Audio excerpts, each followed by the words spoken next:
Podcast, where we talk about Nic Cage movies, and we do go on tangents quite often. I'm your host, Austin. I'm Tarell. And this week, we watched Snake Eyes, which I had never seen before. And I've seen it a couple times. I don't think I even heard of it until we talked about it. Really? Or until when I copied the list, I had looked through all of them, looking at a lot of the names. I don't think it had ever come up. Really? It was just never on my radar. It's kind of weird because to me it has a cultist kind of status. I mean, it doesn't have a cult status, but I think it would be a good cult like Nic Cage classic in a way that I was just kind of campy. But I'm surprised nobody else has heard of it.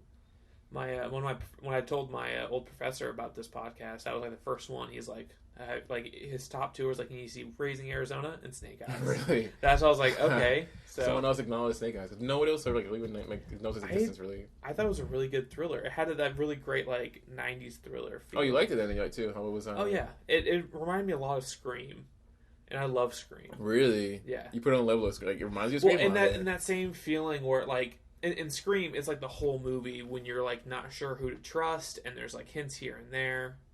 A big part is in Scream, you saw the boots of the killer. Yeah. And then there's one part where the cop's smoking, and he throws a cigarette down, and he puts it out with his boot, and it's the same boot. Oh, okay. It was that was the kind of mistrust. This one, because Scream to me is almost damn near, I'm gonna say almost genius level screenwriting. Oh yeah, it's criminally underappreciated for a great script. And I mean, I know it's known for but it's some people like the movie, but to me it's probably one of the best horror movies of all time.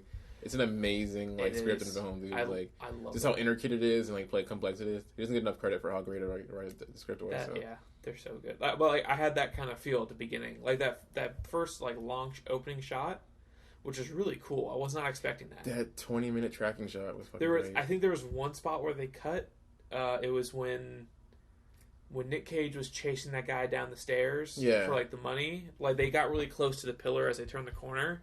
That was the only place I think they could have put in a cut. They put a couple cuts in there. Hook up, yeah, too. So it was because I had to because there's so many little, because the stylish stuff I had, I went in a deep, I don't think because I'm trying to do my part to enrich the I was more into the trivia stuff of it, but there was a couple of them. I didn't notice them either. I thought that one too, and I thought that the wipe when they did the crowd. Yeah. But apparently, I can't remember, I forget the number, but it's at least about 4 cuts in it. Still, a lot of movies don't even try that. You can't. It's not obvious though. There's no obvious it's just more no. you said, there's probably parts where they probably cut because it's okay, here's a good opportunity. When they bring things closer, to the pillar and all that stuff. I think, but it wasn't there was no obvious they swipe. You know what I mean? Usually they'll splash the camera. You know what I mean? Those movies some more obvious one they're doing some sort of CGI shot, or whatever. But there was nothing like that. They did a great job with that. I was fucking cool. Super surprised because I was not expecting that from a 90s movie. Have especially you seen a thriller. Brian De Palma movies before? Is this your first De Palma film? Honestly, I'd have to look it up. Have you seen Scarface or Dress to Kill or other sexy thrillers or? I saw Scarface. It's one of those where I've seen the whole movie, but it was because it was on TV. Okay. All the goddamn time. Yeah. So I saw it not all in one sitting, but I've seen the whole thing. Let's see. He's not talked about. I mean, I don't think enough in I guess our generation of millennials who don't really kind of acknowledge him really, as far as auteurs, the Scorsese's and the Spielbergs and the Wes Andersons. I think they kind of. Yeah. I think in this new generation, it kind of doesn't really appreciate his type of filmmaking. Because now he's more he does this kind of erotic thrillers and stuff like that. People just don't really. Which I'm down for. He did Carrie. I seen Carrie. Yeah. Not the new one. The old one. New one wasn't terrible. Oh yeah, Chloe. Yeah. Chloe Grace Moretz. Yeah.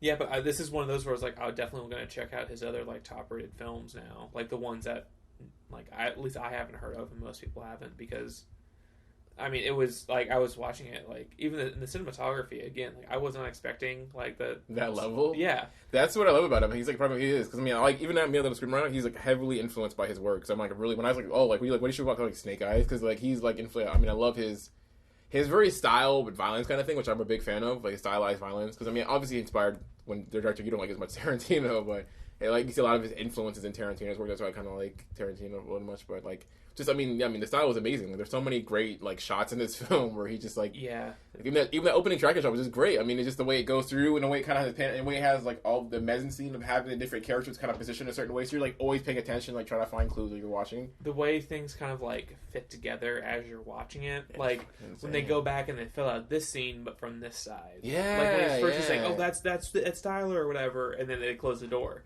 and you see the whole conversation before that, and up until that. And I love that. That was like fucking like Russian. Like, this was inspired by on that the Akira movie. Not Akira with the other guy, but Russian one where it's like you're showing the crime from every perspective, and but in a really cool way by doing like POV tracking shots, so it feels more lived in a way. I wasn't expecting the POVs, which I really liked. Yeah, because even some of them, like you watch them, like when you saw Gary Sinise's character, his first POV. And they go through it, and then later you go, like, you get the actual, like, what actually happened. You're like, oh, that wasn't at all what had happened. He just completely lied, and, like, of course you just trust him because you have no reason to distrust him at this point. Yeah, he was a straight and narrow friend who's, like, trying to figure out what happened. Yeah, and when I was watching it, like, everything that was happening, and I had to double check, and I was like, oh, this is a pre-9/11. Oh, yeah. Because I got the whole vibe I got was like, if this came out, say, 2002. Yeah. And there's a very, like, anti-terrorist, and even, like, when they're reading his, like, suicide note, he was like, something about a law, blah, blah, blah. And I was like, ooh. But then I realized, like, oh, it's 98. This is, like, post-Desert Storm. So. That was a lot of the 90s movies, though. Different eras of filmmaking have different, like, their group of regional terrorists. The 80s, of course, were Russians and stuff. You know what I mean? But the 90s are definitely like Middle Eastern people were terrorists. 90, probably the last 25 years have been Middle Eastern because we had Desert Storm. Yeah, that's right. And then 9/11. That made sense. Okay, it makes sense. And like, I mean, that's why I felt like I thought I was like missing something because I'm like, wait, this is 98. Like this is pre 9/11. Yeah. So why is this like Middle Eastern? And then I was like, fucking Desert Storm, which I honestly don't know too much about. Yeah, neither do I. We didn't go through that in school at all. That's weird. It's like it was like Clinton and they were fighting, and it was like pretty brief, and it was over. It was brief, but it was also, from what I remember, not like Vietnam brutal, but still. Yeah, it was kind of we don't know. Good. I mean, I think the game too. I don't know much about it. I just remember it was like. Yeah. I mean, it's not ignorant, but I mean, it just was like something we didn't go over too much. They don't. It seemed like a pretty briefing. I mean, obviously we grew up. I mean, for me, we grew up in the night, post 11. So to us. That kind of took we're used to like overshadow this. It's like you know what I mean. This forever war, this everlasting, like kind of entanglement we're in, a multi-war thing. So like it kind of dwarfs Desert Storm. Yeah, like 9/11 was like what's still going on. I mean, the whole like the post effects of it. Yeah, I mean we're almost 20 years into it. Let's see. So yeah, Gulf War. So Desert Storm was the Gulf War. It was only from August of 1990 to February of 91. Yeah, so super brief, but there's still like a whole bunch of occupation. I need to watch a documentary about this because like I'm pretty well rounded on most of the wars before that. Like definitely World War I and II, the Vietnam War, not so much Korea, because again that was fairly brief between World War II and Vietnam, and also I know nothing about Desert Storm and Gulf War. But yeah, like they didn't teach that stuff in school. I spent an entire year in high school memorizing the presidents, their parties, and the years they were in office. What a fucking waste. It's fun. Hey man, bar trivia. You never know. I literally go to bar trivia every week, and that rarely comes up. I listen to a podcast on it too, just so I can do that too. Like they had the one they had on the Washington Post has one of the presidents. Yeah, you heard about it? They do a president every one episode per week is like a president. They do one president. Oh, they do? Every single United States, right? Yeah. I purposely just so I can have you. I just thought I'm like, oh man, I learned all this trivia just so I can get more. It's like pretty much like going into who they were as a person, this and that, so you get like everything on it. I know a little bit about a few presidents, but not every single president. That'll be interesting. I was like, fuck it, why not? Like so. Cool. As of right now, I think we only have like what presidents are still alive. We had Carter. Did Bush Sr. die? No, he's still kicking. Okay, so we got Bush Sr., Clinton Jr., or Bush Jr., Obama, and Trump. So we only have 7. Yeah. Which, I mean, I guess that... Especially more than probably in recent history. Yeah, considering how... I mean... Jimmy Carter won't like die. Like he's been alive. He's outlived like the last like 6 all his presidents. He's in his 90s and he's still building houses. Like Reagan and like Nixon's dead. All his other ones that came after him are dead. And yeah. Reagan, Nixon, like, Kennedy got aired out. So Yeah, so I mean, I guess that is kind of that's something that there's still plenty of, quite a few presidents still alive, but I don't know where I was going with that. We're just having fun presidential trivia. Back to the podcast. Yeah. So yeah, super surprised by the cinematography. It was so good. I mean, I like the arc and direction too. There's so much of it because to me, it's like it is pretty much like style. I mean, the script is what it is. Like, I mean, it's not like it's not. The script is pretty much, you know, a straight thriller, right? But what makes the movie for me was exciting as direction, of course, you know, like Nicolas Cage's performance. But I mean, it's so many great stylized shots. Even like the whole, probably so I'll go into the had a question on that too. But like, probably one of my favorites is like the one which Tarantino wraps up. I have to. Like, anytime I got to shove that guy in, I get this little weird little stagger I like to do. But the hotel shot. Remember when he goes back to the hotel room and it just goes over like how the camera goes over like a bird's eye view and it flies over. That was awesome. And then it's like not even just a great shot, but just like the freaking art direction of the rooms and how like beautiful it was, the purples and the reds and all that stuff. And then you see the frat guys like pounding beers and it flies over her room. And I love that shot, dude. Yeah, that was really fucking amazing. That was just like, I like it when they do, because they did that a few other times where they're just like, you know, instead of like the top down, it was a side view and they're going from room to room. Yeah. I really like that. It makes it very nice and cohesive. I like longer shots, like in today's movies where there are just so many cuts in a single scene. Yeah. Like I don't hate it. Like, I understand if that's what you need for the scene, but I like seeing a little extra, like, you know. It was refreshing. It made it feel more, I don't know, like more lived in, more, because it's Spencer, because it's like almost like, it's like lived in, but it gives you like sort of like, it cuts off your almost like tunnel vision. So you're not getting, when you get like a lot of cuts, it's like it makes you omnipresent, you know what I mean? But a thriller is good to only be given so much information at once. So you're just like going on, you know, a tracking shot, you're only seeing what the characters see, you know? You're like, ooh, this is more like, you know, I'm not getting that sort of extra information the audience would get. I'm in the scene with the characters. That was the other thing, is I liked the sets just in general because they were very like lavish and very colorful, but they also weren't distracting. Yeah. Like when they were going through the like the hallways of the hotel, like it's like golden purple. Yeah, it was good. Super like elegant and very detailed, but it wasn't distracting. That's what I know. It wasn't quite like a Wes Anderson feel to it. It was just enough. It was just enough to like get pop and have this lush feel to it, almost like a dreamlike, but not too much for just to take out the movie. Yeah, I was just like, wow, this is a good thing, but it didn't remove me from it experience. Yeah, there's just so much in this movie that I enjoyed that I wasn't expecting. Like I didn't know what I expected. Like we watched the trailer last week. Yeah. And I was like, oh man, like I thought they gave away a ton of stuff, which they kind of did, but also like they really put a lot of focus on the redhead. And in the movie itself, like she's only there for a few scenes before she gets capped. That was cool. I like that because like she's like it's kind of set up to be the femme fatale. There's a lot of like playing with genre in it here too. You know what I mean? That's what I like about it too. Like the whole like being, because they had her saying, oh, she's the femme fatale in the end, and she's gonna like, you know, like it had her going back and forth as being maybe the woman that, you know, like, traditionally is like, is she good, is she bad, is she a mixture of both, and at the end she kind of like betrays him or doesn't betray him or helps him. Yeah. But then like, you know, pretty early on she gets popped. Like she's out. Yeah. And she's out. There was I enjoyed that because I. Like, especially, like, nowadays, you watch a trailer, you know what's going to happen in the movie. They give away fucking everything, because that's what gets, like, the fucking normal people in seats. Is, like, you have to tell them exactly how the movie's going to go. Yeah. And that's how they get in the theater. Because you're right, because the number of show that, like, when you spoil one movie, they tend to get more, I mean, it just puts more asses in seats. Yeah, because, like, one of my favorite movies and trailers from the last few years was It Comes at Night.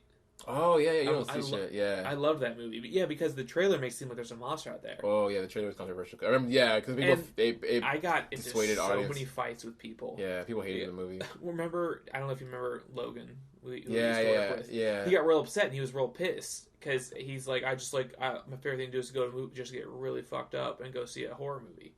And I was like, fucking why? He's like, it wasn't scary. I was like, because you wanted to see some shitty gore fest. Like, this isn't fucking Saw. Well, the trailer made it look like that, though. Exactly. Well, the trailer was misleading. The trailer was, for that aspect, it was bad. It was a bad trailer. I mean, sorry, A24, I love you guys. I love the work you guys do, but your trailer... See, I'm the exact opposite. It was very misleading. The trailer... That's why the cinema score was like one of the worst cinema score movies in like the year, because it was just... People were expecting like, you know, horror, like a zombie horror, when it wasn't. I don't like the movie. I know the director. I've seen Krishna. I knew they were going to go. I know what they're trying to do, so I appreciated like... See, I'm on the exact opposite camp. I love that the trailer was so misleading because, again, I was expecting like a zombie or like maybe like a vampire movie, and it wasn't that at all. And that's what I liked about it, because I was like, this could be a good like horror movie, or like 30 Days and 30 Nights. what Yeah, was that's it? what it's the called. vampire. Yeah, the one with, like, all that something one guy like who's that, all where it's Hollywood. like the Josh zombie Hartnett or some shit. Yeah, Josh Hartman. It was like, I thought it'd be something like that, but it wasn't at all. It was more about like just having an illness and you versus your like everyone else, and also like you and surviving with your family, and just how like fucked up it gets. And I love Joel Edgerton for one. He's so good. But this movie was the trailer versus what you got. But you have to admit that it's different. It's completely wildly different. But see, that's the reason why people hate it. Is the reason why I liked it. That's because it fucked the audience's expectations. Yeah, because well, even the first scene in the movie is them going over a painting of the Black Plague as like a Renaissance era paint, or like at least Renaissance inspired painting of the plague, and that I was like even I saw that and I was like, oh, this isn't gonna be vampires or zombies, and I got it. But that's fucked up though. Like it's not. That's like going to a movie like a trailer and it's like a Jennifer Aniston, like, you know what I mean, like, you know what I mean, rom-com trailer, and then getting Gone Girl. You know, you're like, it's like. That was like, you're like, what the fuck? That's the equivalent to that. It's like, oh man, you got that one British lady, you got Ben Affleck. You know, they could have cut it like a rom com. You know what I mean, like or a couple going through like a little bit of a drama. You know what I mean? Do I love it? Then have a Hallmark. They could have cut like a Hallmarky movie trailer, and then but it wasn't. It was a really fucking dark, disturbing film.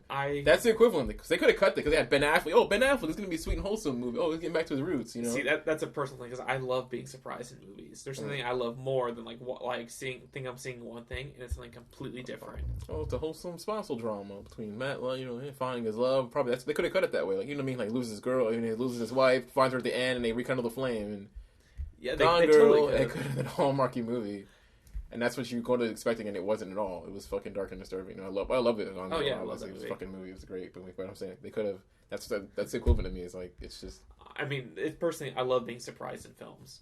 Yeah. I mean, it's good. But... So yeah, I can understand why people wouldn't like it if they're like, this isn't what I signed up for.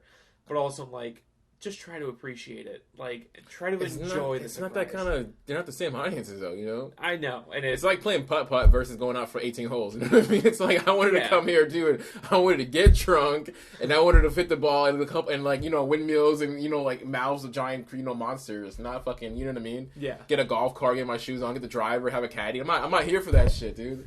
We're like the guys. We're like the hardcore guys going on the court. You know, hitting the course. You know, that's us. It's like us going to mini golf and someone's like, "Go, but your ass, man. We got the golf cart and the caddy." I'm like, "Oh, fuck yeah!" Like, we're like, that's cool too. But we're not casual film goers. I mean, not movie goers. Yeah. For me, I hope that those experiences at least push people in a direction to try new things.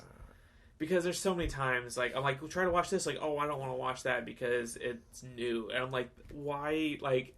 There's I hate to say that. I hate to say casuals, it's fucked up. But I mean, they're casuals. They're fucking casuals. No. Casuals in that sense. It's like the way I play video games, right? I don't play... I play, like, Wii. I have a Wii because purposely because I don't want to get too involved in games. Yeah. Or I play, like I play with Steam games, like the lighthearted, like, I'll play, Left 4 Dead, right? Yeah. Because it's light. It's something I can get in there. I can just go around, kill zombies for, like, an hour or so, and I can leave. Everyone's like, oh, that's all you play. People get like, that's all you play. Why don't you play X, Y, and Z? I'm like, no, I like playing it casual. I like casual. Yeah. I go in, I slaughter zombies for a little bit, and I'm out, and I go about my day. You know, I don't want to have to learn the game and spend hours and hours and hours and spend weeks trying to play another game. Just get skill and build my character. Yeah. No, I don't want to do that. Like, I want to play games. I just want to in and out. There's a reason why I still play Pokemon to this day. Because I can just fucking hop into it.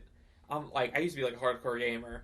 But my PC fucking exploded. Oh shit! All my Xboxes stopped working, so now I'm a fucking casual. But it's fine. See, movies don't want to. I get what you're saying. I mean, it's nice. Maybe because people can like get see into it and maybe come into it. But I don't think it's bad because most people. I get that most people like being casual film watchers. It's fun. Like, there's people. I'm hyped for like Fast and Furious. I'm really hyped for Fast and Furious. But like, and I see how people just don't want to see something cerebral.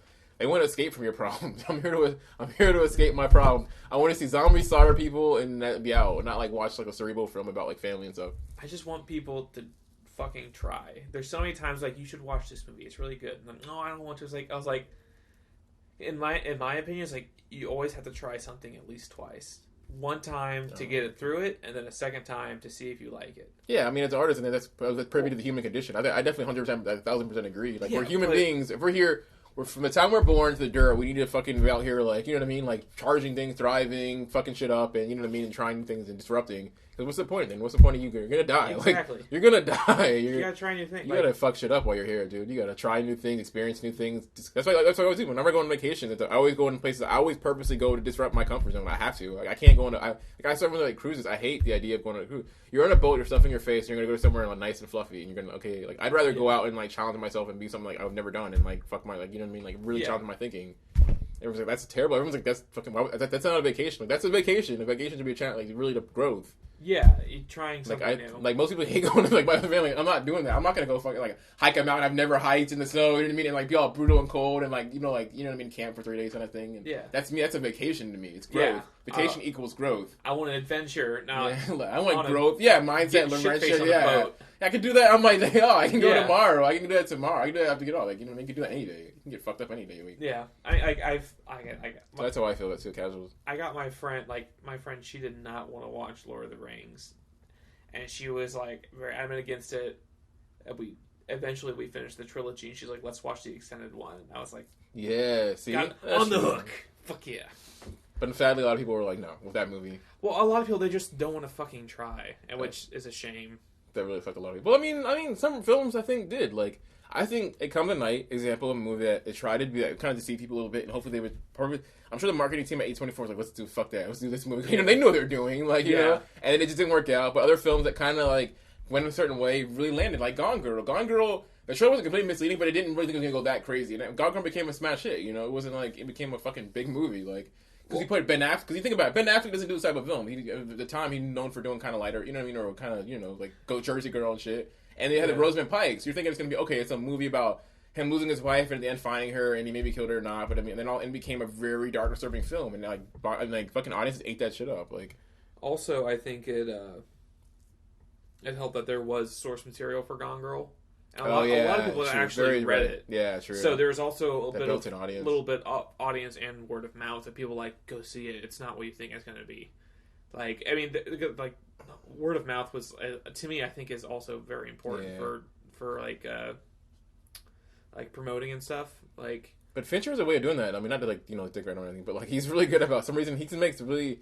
He's a studio. He works with some studios, but he makes really disturbing shit, like really disturbing movies. But the audiences seem to like, yeah, we'll go with that. We'll go with this guy. Like, audience seem to rock with him. Like, it's weird because these movies are really just get under your skin, and like it just audiences like, yeah, we'll go with this. Yeah. He does it in a way that sort of gets people like in the theaters, you know, because you can't. He still is kind of in a lot of ways an artsy director, but he's an art director that works in the studios, and audiences will still see his movies. Like, they'll see like Fight Club's a brutal film to watch. Like, that's a hard film to watch.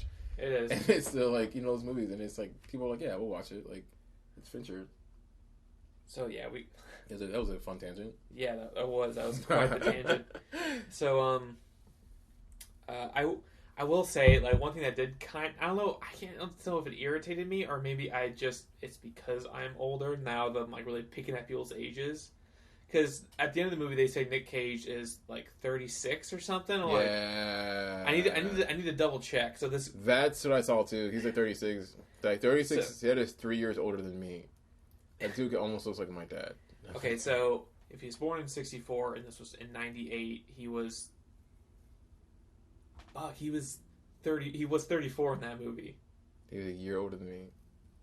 Fuck. He's like almost like my dad. Almost. He's looked the same for the last 25 years. It had to be the receding hairline. It had to be because I mean when you look at a man like Raising Arizona, he looks like his age.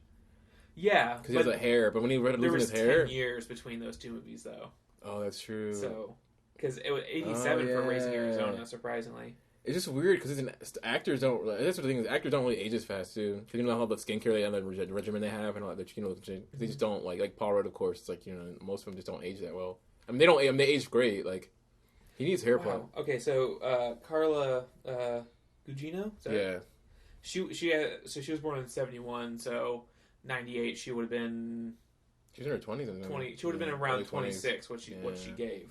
She looked really young. She looked younger than that in the movie. She looked really good. Like she looked like she's at college age. Like maybe she was like 19, 20. Well, that's because in Spy Kids came out a couple years later, right? Spy Kids. The early 2000s. Yeah. So I was thinking like I don't know. Like I just assumed that like there was like 10 years between those movies because in Spy Kids she's playing both of those kids' parents. Oh yeah. So she's supposed to be like in her 30s. She's she looked really young in this movie. She looked great in it. Yeah, which like let's put that name into the category of like my early like teen crushes and reasons why I'm attracted to women with short hair. She's put that in that category. Going into this movie, I know who she was. You know, I'm definitely a fan of her. You know, I'm definitely a fan of her look, her style. And I went and saw this. I forgot that she had the look she has in this movie, and it was a bit. It's a bit much. It was a bit much. Watching this film, watching her in the scenes is like, oh my gosh. Spy Kids came out in 2001. Haven't seen any of them. I mean, if you like Robert Rodriguez, I do. I just don't care to see the Spy Kids movie. It's just, it came at a weird time, and I don't want to see. You know that weird. Like, I don't want to see any like kids movies. I mean, I just haven't seen them. No, I mean, if you like Robert Rodriguez, I would recommend seeing it just because it is. Mariachi scene. The Mariachi. I like the It's so weird rewatching that. I'm like, I forgot fucking Danny Trejo. Danny Trejo's like the uncle, yeah. George Clooney's in it. Oh yeah, really? Oh yeah. So the Tony Shalhoub's in it too, which God love Tony Shalhoub. Tony Shalhoub? He played Monk. Oh yeah. He's a great actor. Yeah. But yeah, so like in Spy Kids, she's like, I guess 30 years old. Makes sense. Teenage mom. Have young kids. And when your dad's fucking Antonio Banderas. I mean, any teen could fall for Tony. I mean, I'm just saying. Teen? I said any teen like would Antonio, fall for him. Yeah, fall for him. This is the father. And if she's okay, if we're gonna go with their actual age, like I think Antonio Banderas is probably like in his like 30s or 40, like probably his 40s in Spy Kids. Maybe not. Now I gotta look this up. So like it's supposed to be 30, and like the kids are probably like 13 or maybe I don't fucking know. Let's see. This is a huge tangent. Fuck, Zorro came out in 98. See, now I'm just going through a fucking hole and just making myself feel old. Doesn't help that I turned... Okay, he was born in 60. So, yeah, he was like 40 when the movie came out, so... Okay, so... well, now that I'm starting to think about age, I'm like, wait, do these times like add up? But I'm like, they totally do. Yeah. Yeah, okay. You have to, yeah. That was just a personal tangent I had to go off of. It's all good, but...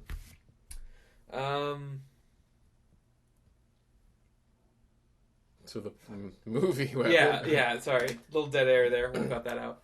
I'm gonna say, question I had. Question. Mm-hmm. The twist of Commander Kevin Dunn, being the conspirator. How early did you catch that?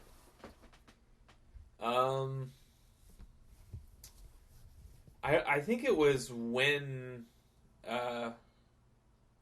right when he watches Nic Cage walk off, and he kind of gets a stern look and kind of goes off into like a side room. I was like, oh shit, he's in on this. I didn't catch it early on, at all. So it didn't seem obvious? Not at all. Not in my opinion. I don't know if you.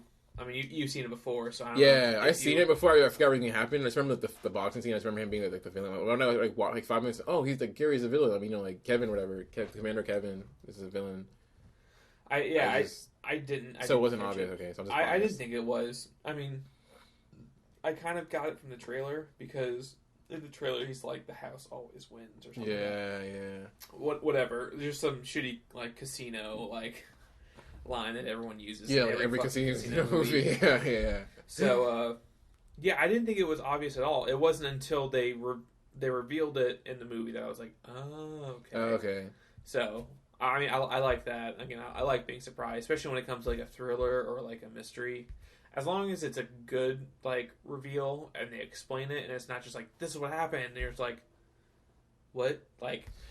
What did you feel about this? The follow up question is how did you feel? I didn't see. I mean, obviously I saw it. Like I've seen the movie, so I don't. It's been like over almost probably haven't seen it in like almost 15 years. So I kind of vaguely remember. It didn't seem obvious to me. Just remember the part when he shoots him pretty quick was like kind of like weird, but it kind of seemed kind of weird.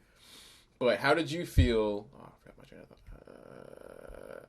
Okay, so the movie was, I guess, more of internet research. Was kind of controversial for the fact, not controversial, but like the fact that the killers revealed early on instead of like towards these thrillers are usually like in the last like scene or so, the build up, the villain getting the hero getting beat, bloodied up, and all of a sudden you reveal my friend did it, right? You know what I mean? You know what I mean? No, right? But how do you feel about them doing it earlier on and getting that sort of cool dramatic screenwriting moment, dramatic irony of having him come down the stairs and like he admits that he's like the guy who's like the villain? To me, this kind of fall like this is gonna be a very weird analogy that almost nobody's gonna get. Go for it. Dude. This is kind of like a Murder She Wrote or Diagnosis Murder feel. Yeah. Where you know who did it at the beginning, and you watch them kind of either try to cover it up or try to cut loose ends or just try to seal everything up. It's that kind of feel to me. I don't know if you ever watched those growing up.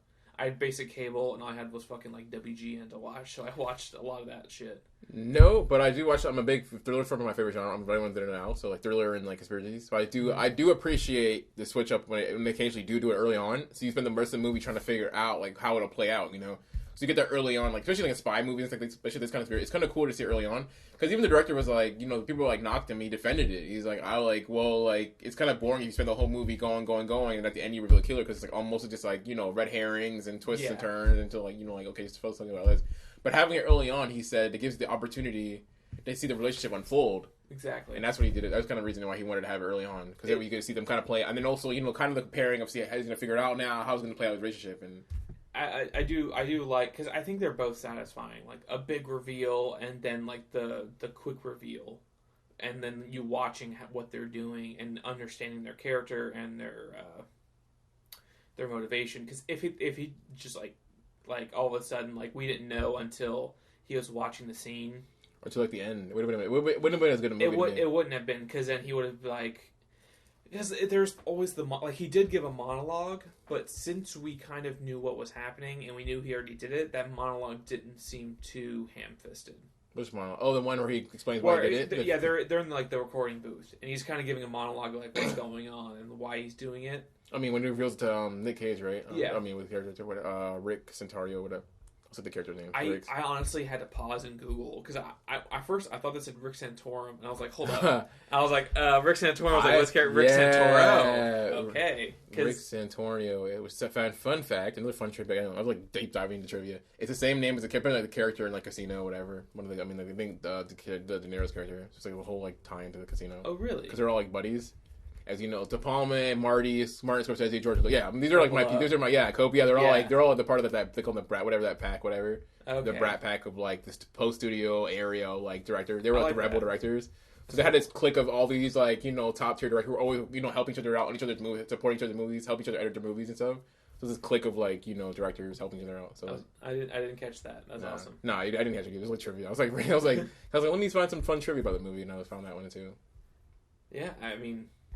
That's really cool. I like little stuff like that where it's not overt. It's my buddy. Yeah, I want to honor my buddy. Buddy Marty. He calls him Marty. An homage rather than a blatant slap in the face. Look at this thing I did. Do you see it? Do you get it? Do you get my reference? It's all right, you need to. A little nod to my friend Marty, who put out Casino 3 years before. Yeah. Yeah. He's just such an asshole to everyone. He's an asshole to his wife, to his kid, to his mistress, to his friends, to fucking everybody. I thought it was, and again, I looked at the trivia, because the movie is the character was so I don't know, because I'm comparing again, conspiracy thriller, but it's also kind of a hard-boiled detective drama too at the same time. So you're getting a lot of the sort of I can't help but how it kind of does a fun step of the tropes. Because usually the hard detective is a little more, you know what I mean, Columbo, or you know what I mean, or a Clint Eastwood, a rugged Clint Eastwood, kind of you know what I mean, they're strange, they're drinking, they're quieter, but he's loud and obnoxious, and just, hey, Rick, fight night. Everyone else is it's fight night. Everyone's dude, calm the fuck down. But he's just so I like the fact that he was an over the top, overzealous, just rugged, I don't know, just all out asshole. He was unapologetically just soaking everything up to the maximum. I did like that they kind of went against the grain with the typical detective. I mean, he did change quite a bit. Yeah. I'm still usually on the fence when it comes dirty cops. I don't know. I feel like it's super overplayed. Yeah. You watch any show that's got cops in it, there's always dirty cops. Yeah, it's 2000 procedural film. I know. As the post what's the NYPD Blues era, CSI era, everybody's everything's that cop procedural. I haven't been home in 20. I haven't been home in 20. I haven't seen my kids. I haven't watched a day. I've only been to one birthday party in their whole life, and I'm just out drunk all the time, solving crimes. Yeah, when Nic Cage's character shakes down that one dude in the beginning. Yeah. And he's just got the Louis covered in Guzman. blood. Louis Guzman, yeah. I saw him and I was like, whoa, shit. whoa. He's one little cam, yeah. This is one of those where like it's in the 90s, so you see a lot of people you recognize. Yeah. Like the guy that what's her name goes up to the hotel room with. Yeah, Carla. He played Craig in Malcolm in the Middle. That's who it was. Yeah, because I was looking at him and I was super like, familiar. Yeah, I was like, who the fuck was he from? Which, by the way, I am ashamed of how long it took me to figure out that the reason why she couldn't see was because her glasses got set. That took me way too long. I had to look up. I had to read when I reread the Wikipedia. I thought she had just like lost a lot of blood and she was super lightheaded because she was kind of like wobbling around. I had to reread when I reread the Wikipedia, just kind of like refresh the movie. I've seen it. Yeah, that's what I did. I found it then. I didn't remember the movie that she was. I thought she was just like just outdazed. Again, side note, what was my favorite shot of the movie? The track that shot was just her the horse race shot and the music they had for her, and the way her like the super blurred. The blur was really cool. I know it was a special kind of lens they had to use, but to have it sort of elongated, like the way it was the blurring, and it had it sort of like use special to make it look creamy. Which is like I love that shot of just like her like walking up to him and like hello, and.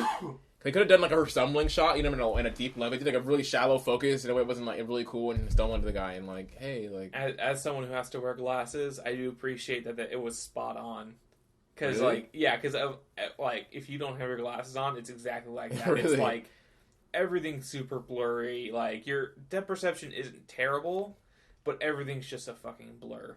I really appreciate that. That was a cool how they did it. Yeah. She couldn't see. They didn't give the audience a pretty. There's a lot of POV type stuff where it's like the audience doesn't get a chance to see anything. She can't see shit. So you can't see shit. I did like that. I guess so.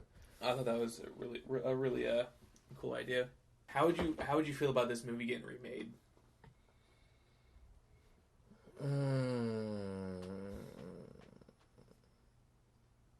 I mean, I'm not opposed to it. I mean, it would be fun. I think what really makes this... Actually, when I first thought when I watched it, the first reaction to what makes the movie was Nicolas Cage's performance, but I'm thinking about it now we're talking again, there's a lot of fun elements to it. I mean, obviously the style, and I think it could be. Because, another casting a casting thing in there too. Because originally the Kevin Dunn character was going to be Will Smith. They actually wrote it for Will Smith. So... Really? Yeah, it's in the trivia. You know what I'm saying? He turned it down because the asking price is too high. So I'm thinking it'd be kind of cool to have him come back and do it. And I don't know. I think it would be nowadays. I can't think of any like modern actor that has some kind of charisma. I guess you don't really need it. You could do a different version of it. Just have a cool. I think you could do it.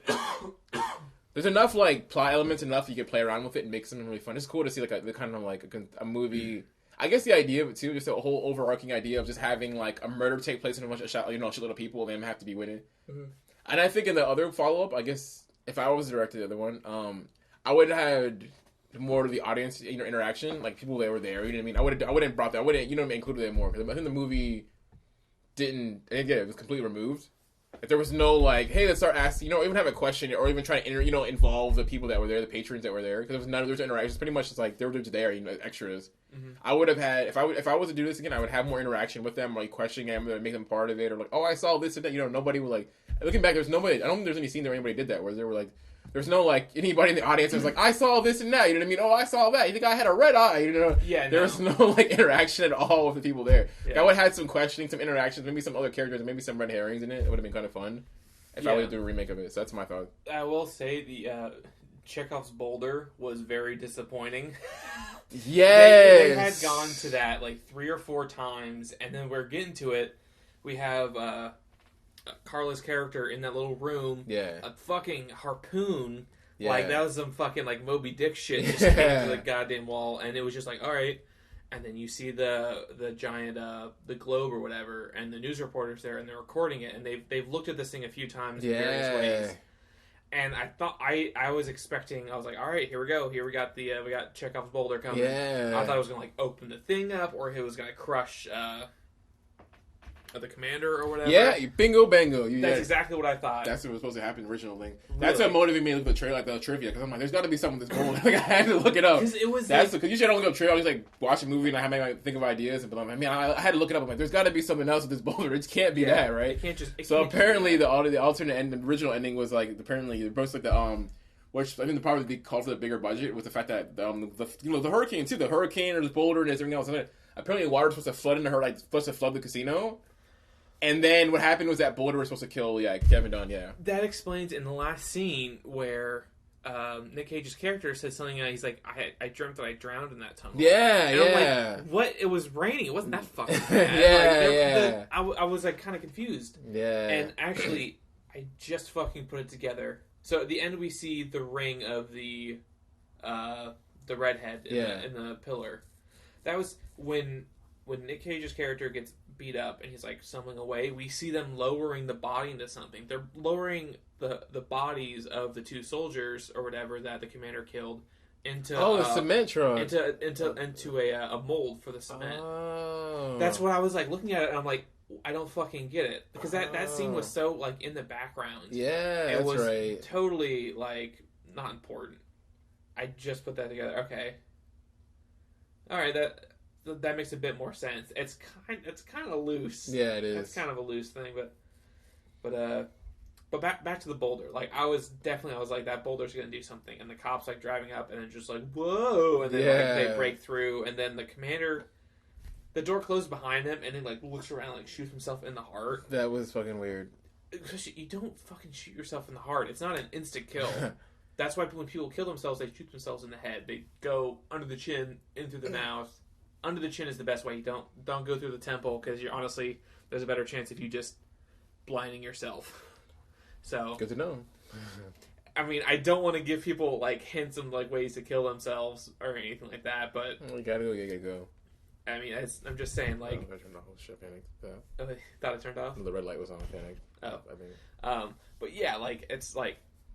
Yeah, like he shoots himself in the heart with a suppressor, which by the way, like that's gonna be like, it's gonna hurt your I don't know if his arms or it's gonna be long enough to have his wrists so that the suppressor on a like a whatever that was, I think it was 1911 or something like it's got a lot of distance. And he just shoots himself in the heart. I don't know why he shot himself. I don't understand. What was the movie rated? They didn't have it dead to rights, rated R. Because they wanted to make was it PG-13. Yeah, I like reading all the trivia. It was like they wanted to make it PG-13. They made it R-rated. Then they should have had him blow his brains out. That would have been way better if he's like if he just doesn't look and then all of a sudden just.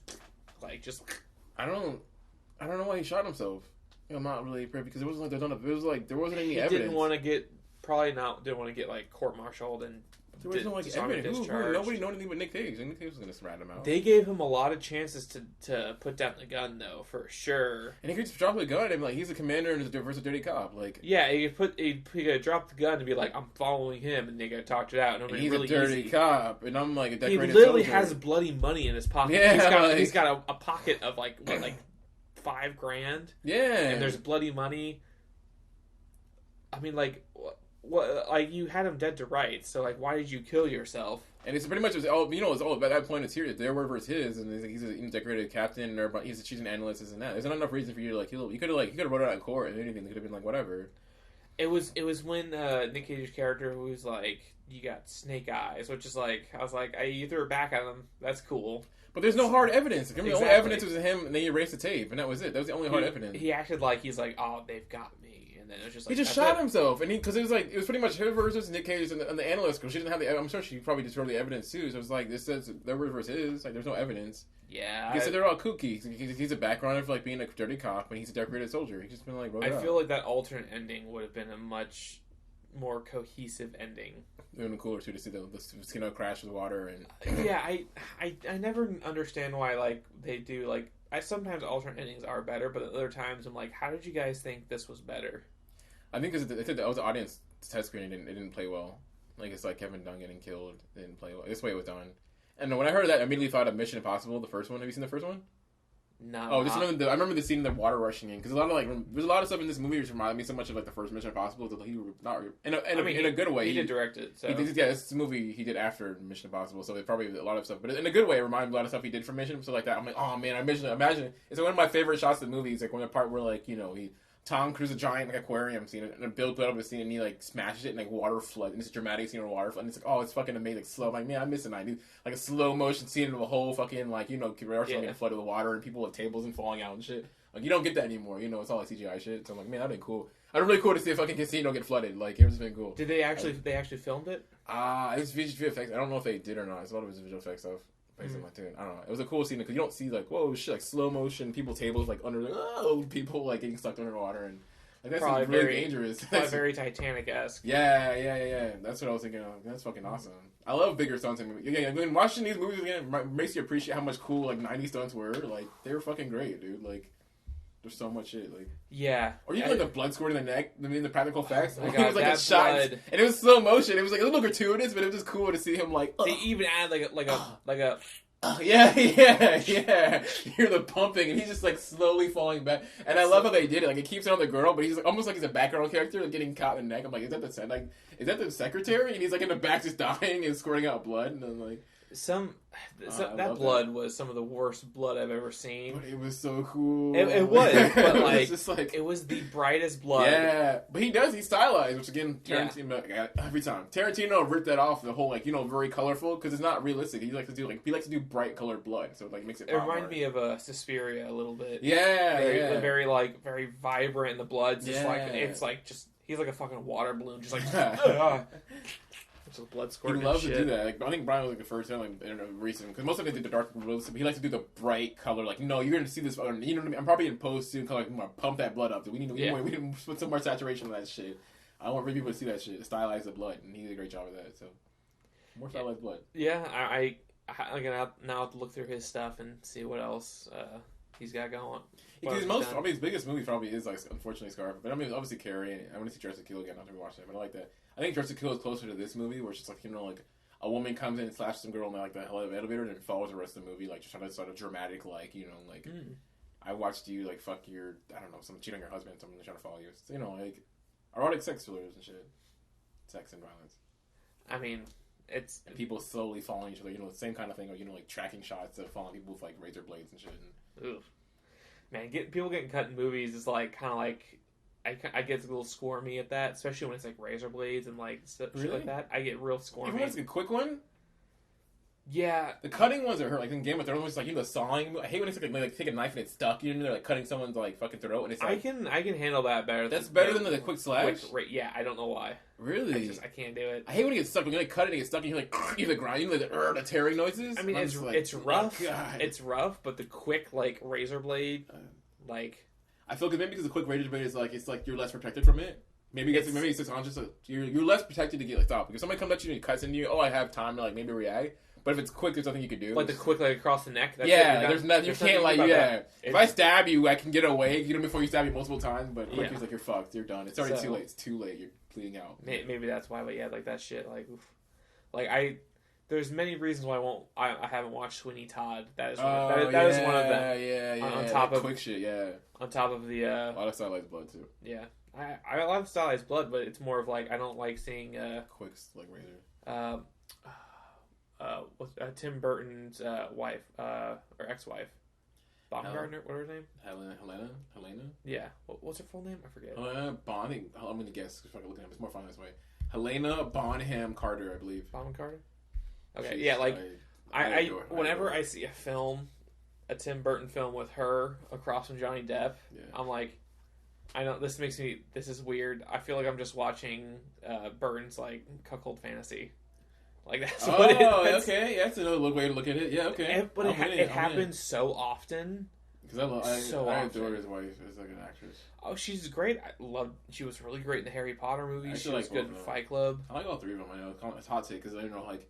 Tim Burton is a hot topic of directors, but like at the same time, when not all three of them are together, I'm not excited. But when they're all separate, I'll watch pretty much.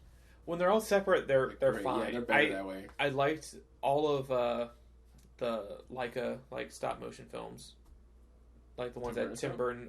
Tim Burton like produced them. He threw money, but Leica they did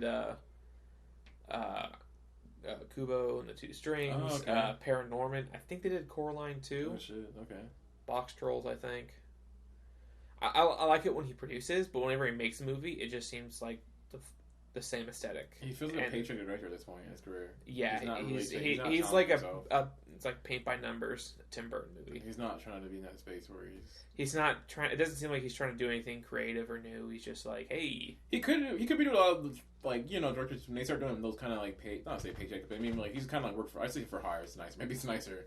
They have a lot of steps set up already, and they need him to kind of hop in because he's a better of an executive than like a director who can come in, execute, get it done the way the studio wants to do, and get out. Yeah. But probably using a lot of money to he's probably financing a lot of stuff, side stuff we don't know. Like probably, I want to spend my time painting, so he can paint a bunch of shit, have his own galleries, and then be cool in his own town, whatever. But not really care a shit about the national space. He's just like, I'm just like here to make a lot of money, have a good time with my friends. Obviously hiring his friends, and it's like, you know what I mean? Like make it like the Sandler route. You know what I mean? Like, hire your friends to do cool shit, make a lot of money, and get out, whatever. The Adam Sandler approach.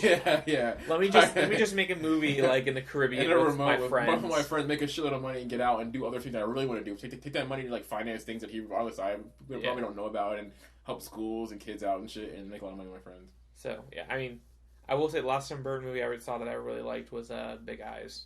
Oh, I haven't seen it. I heard it was great though. Yeah, everyone's telling me it was great. I also have a degree in art history. I love art history, and that movie is just like so good. An actual good depiction of like a modern artist, which is fucking. It's on my queue. Cool. I want to see it too. Yeah. I mean, at this rate, watching one movie a week. Also, like I'm doing now. I'm doing a movie night with my friends. Oh, nice. So. Hopefully they cave and watch what I want this week. I want to watch Akira. Oh shit! Really? It's on development. Hell again. I mean I hope so. Yeah, nobody wants it. No one wants fucking Neo York instead of Neo Tokyo. Oh gosh. No one wants that shit. All right, I just no. But yeah, because like what happened? Oh, go ahead. No, go ahead. Finish your thought, man. People are going to get upset when they don't hire Asian actors, much less Japanese actors, to play their roles, which I would agree with. I mean, they picked out a guy to play Goku in the new Dragon Ball live action, and they're actually using an Asian martial artist. Okay, cool. So I was like, cool, because you guys, the last DBZ movie got real fucked up. Oh yeah. Oh my god. Yeah, I mean, nothing against the actors. They were just given a real shitty product to work with, but yeah, like people are gonna get upset, and like I don't want them to like, oh, we'll just CG it to make them look more Asian. It's like, please don't. That's a tough thing because you have people that own the rights to something, like a producer, right, and then also they're gonna do it the way they feel they want to do it. Well, they want to use actors that people know. Like that's exactly why Scarlett Johansson was in Ghost in the Shell, because everyone used an actor that everybody knew. She was huge as Black Widow at the time, and she still is. She's getting a movie right now. I just feel like a lot of these properties are like people had like, I mean, I always feel like, I guess outside looking at a lot of time, it's like they have a lot of properties that are like, probably up for sale. They knew like, okay, like years from now, it's almost like real estate. I'm gonna buy it now, hold on to it until it's hot again, and then like try to like make the most money I can off of it. But not really giving a shit about so much of the fan base. It's not like the fan, the people that are really passionate about it are honestly snatching these properties, Yeah. So that's what's happening. It's not like producers don't really use it. It's like, I don't like, and they don't give a shit. They want to make a bad product. They're not trying to, but they still want to make a product that's profitable. Shit. Like, I want to make, obviously, because you saw Ghost in the Shell, like, I mean, there was, the producers started out to make a pretty still solid movie. They wouldn't make, I mean, obviously hiring, she was definitely lucrative, but then obviously to tell the director to take care of it, he was very, whoever the producer owned the rights of it still had to produce, a director that was confident and made a beautiful film. It just wasn't, it didn't have all the elements I guess fans would have needed. I mean, and they're not thinking about all that. You can't please anime fans. There's no pleasing. Because clearly the director wasn't a hack. I mean, he did a beautiful job in setting if nothing, the movie was beautiful. It was a fucking gorgeous film. I've watched it a few times just to literally watch it visually. I think the art direction is like so good. It's like fucking cracked. I hope they do a sequel just to be in that world again. It was fucking beautiful, dude. It was like I loved it. I saw it on theater. I was like eating the shit up, dude. But story, a little thin, but that's okay. That's fine. I mean, that's one thing I like about you kind of like Ghost in the Shell. You want more of the story? Guess what? There's dozens of volumes of manga, multiple movies, many different series about it. So you've got all this material to go back to. Production design was great. I don't know. That kept me enough. This movie is solid because it was just amazing. I wanted to take the movie. I wanted to take 1,000 screen captures, put it on my inspiration folder because there's so much good shit in there. At the very least, I would recommend going back and watching the original anime movie. It's a little rough around the edges at this point because I always forget her fucking name. The main character, Motoko? No, I don't know. Motoko? Whatever. That character in the original anime, she is so robotic. Like, oh really? Sunny from iRobot has more personality than she does. Really? Then again, that's Alan Tudyk. Alan Tudyk's fucking amazing. So, you know that Alan Tudyk played Sonny in iRobot. Oh, the guy from Dodgeball, right? Yeah, the pirate guy. Yeah. I thought it was from Forever. The guy from Dodgeball. Oh, see, for me, it was it's Firefly. That's where I first really saw him. I mean, he has a ton of stuff. My apparently Nathan Fillion's on like a new show called The Rookie, where he just plays like an older rookie cop. Procedural. Kind of, and they had me sit down and watch an episode that had Alan Tudyk as a guest star. Oh shit! And he was like a crime scene cleanup dude, and he so fucking weird.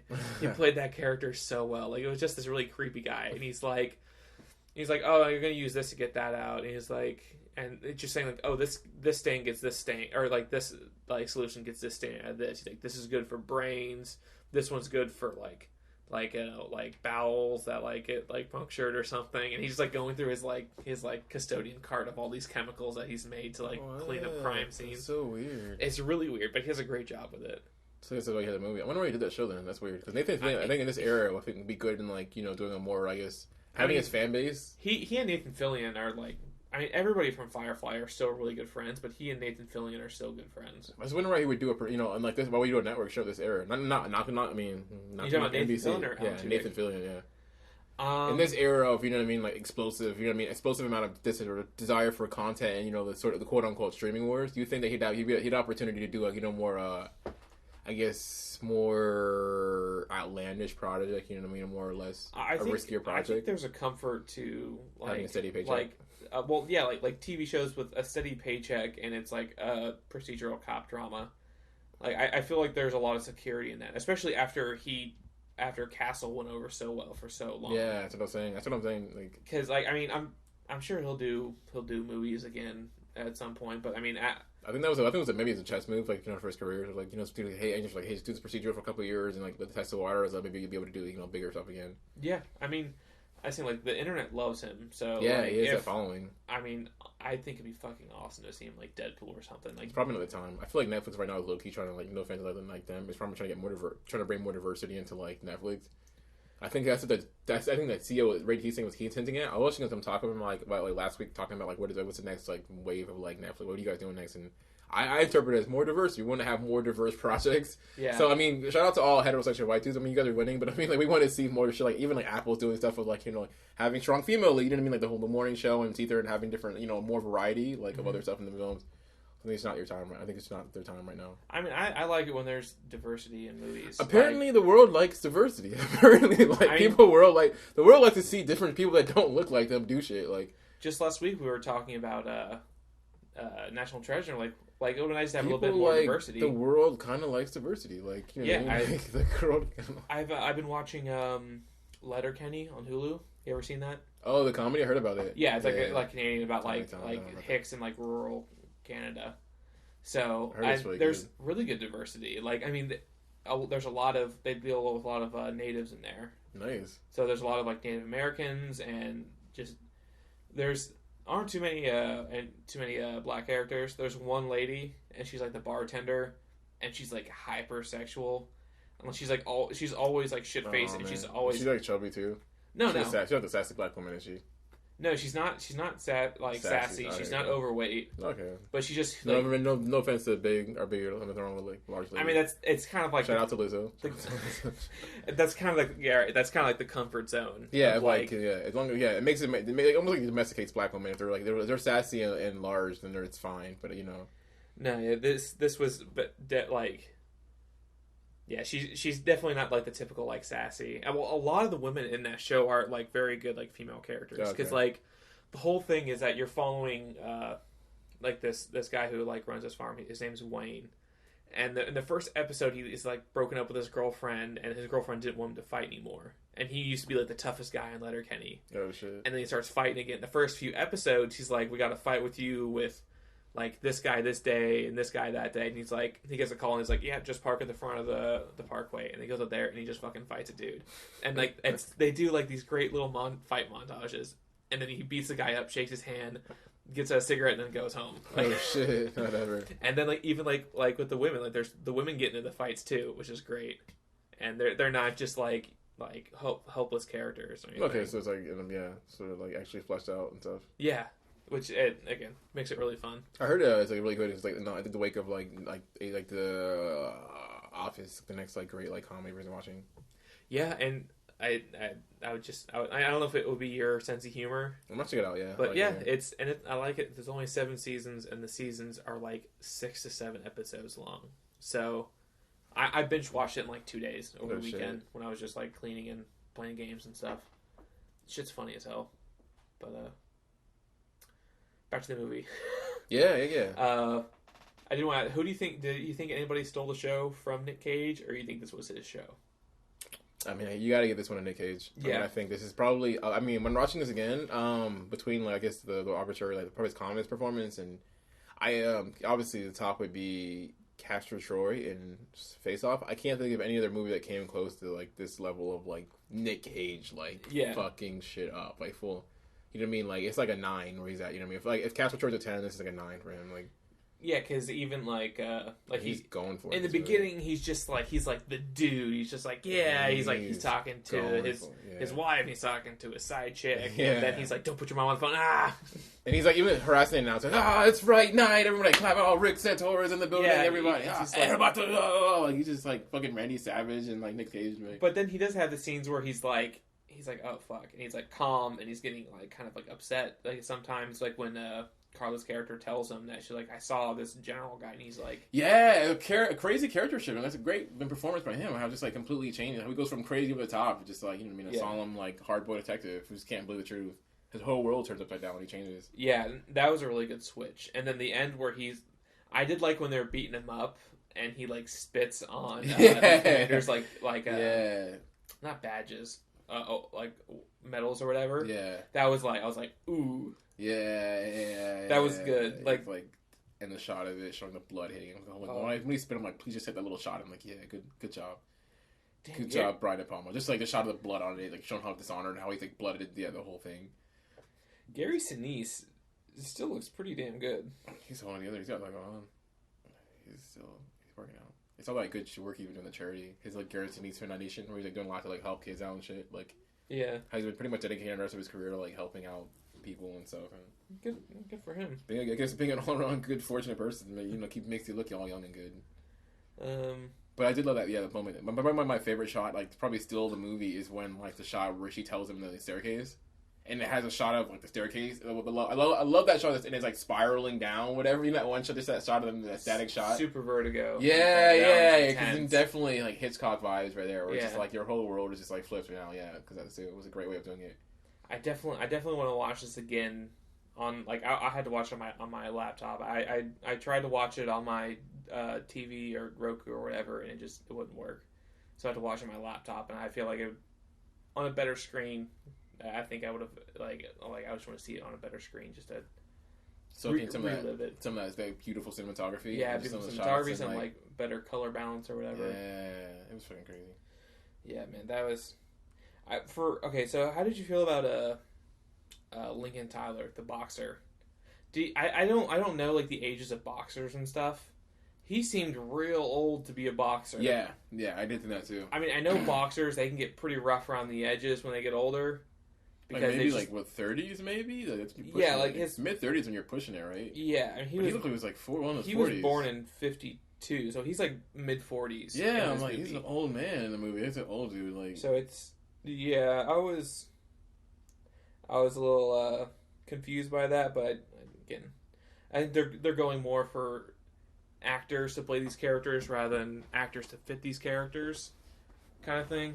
You know what I mean? Well, I mean, he his body fitted. I mean, that's what it was. Yeah, well, I mean, that's like his physique, I think. If you're like, oh, we want to get this actor to play this character, and it's like it doesn't really fit, but sure. I think because age-wise he didn't, but his physique was like when he took off his clothes. Okay, yeah, when he was like down in the ring, like he had the body of like the boxer. I looked him up too. He's like apparently he's did a lot of training in martial arts and stuff and jiu-jitsu. Yeah. So he's definitely well trained. So I think it was more of an easier fit. I think it was the director making the choice. Like, let's get somebody who's a better fit for this role physically than like probably age-wise. Then get some young up, right? You know what I mean? Some up and comer, throw him in the ring because he's a good actor too. He's pretty solid. I'm not too. He's pretty decent in it. He did a good job. I was like, he was old at his age. It was like he just seems too old. Yeah. Because again, like boxers, like they're getting their face turned to fucking like mincemeat, and they're getting knocked around a lot. And they're CTE. Yeah, they get fucked. I mean, look at Ali. Like, look at how fucked up he was by the end of it. Yeah, your brain rattled around enough. You just start, well... Can hit and punch in the face with the strongest people in the world. Will do that to you. Yeah. Yeah. That's not healthy. What do you think of him? You think that he... I think he did a good job. I wouldn't be like, oh, I'll replace him with this person. Like somebody younger? Like, who was younger at the time? I guess like Denzel, maybe? I mean... To get beef up Denzel and throw him in Was he high... 98? Was he like high ranking in 98? 98, he was up there. 90s, like, he was up there. He was on his rise. What was he doing in 98? Because he was doing, what was the movies? He was, this is like post Malcolm X stuff too, December. Like, he was like definitely the rising star. He was definitely, because the early 90s when he was starting to rise, actually, he's been around so long, it's kind of remember his trajectory. He's been around, like, he's been hot for a long time. Yeah, that's why, like, I'm trying to remember, and I can't remember. He was, because 90s, he did like a bunch of movies in the 90s. Pelican Brief, remember early 90s, the Pelican Brief with him and Julia Roberts. And that was like, he was like, already had that sort of like A-list status. He wasn't $20 million Denzel yet, but he was definitely A-list status Denzel. I'm actually really upset. I got that the Malcolm X question wrong in trivia last week. Really? What was that? It was like, who played him? I was like, oh, Jamie Foxx. And then I was like, fuck, Denzel. Shit. That honestly, like, damn. For the movies I saw when I was a lot younger, I have a lot harder time like recalling who was in that movies because for some reason I knew that Morgan Freeman was in Deep Blue. It wasn't. Whoa, it was Samuel Jackson, and he got his ass eaten whole in that movie. Damn, you really looked at all that shit up. Because it's not even like getting black people mixed up. It's much the age. I guess maybe because I'm because of that too. It's just the age to me they're so different. Like, you know what I mean? Like, yeah. For like Malcolm X, like he was like a teen. He must have been a teenager when that came out. Like Jamie Foxx. Yeah, there's like a damn near 20-year age gap between those guys. Is there really? Yeah, they're a huge age gap. I thought they were the same age. No. Denzel's in his 60s. Denzel's in his 60s. Like Jamie can't be maybe too. I'm about 10, maybe 15, maybe 10, 15 years. Okay, Denzel. It's a huge age gap. Denzel was born in 54, so he's 64, and then Jamie Foxx was born in 67, so he's 52. I don't even know. He's good. He's Asian well then. But I'm saying, there's a bit. So there's 12 years between them. So they're like really young. He's a cute kid in that movie. Yeah, we did Malcolm X. Man, I need to go back and rewatch movies so I sound a little less racist when I talk about this. Malcolm X, it's a great film. I watched it recently too because they look at it as a career militant, but it's on Netflix now. I think they put it on recently. It's actually I was surprised it was trending. I was like, ooh, this is trending. This is interesting. Malcolm X is trending. It's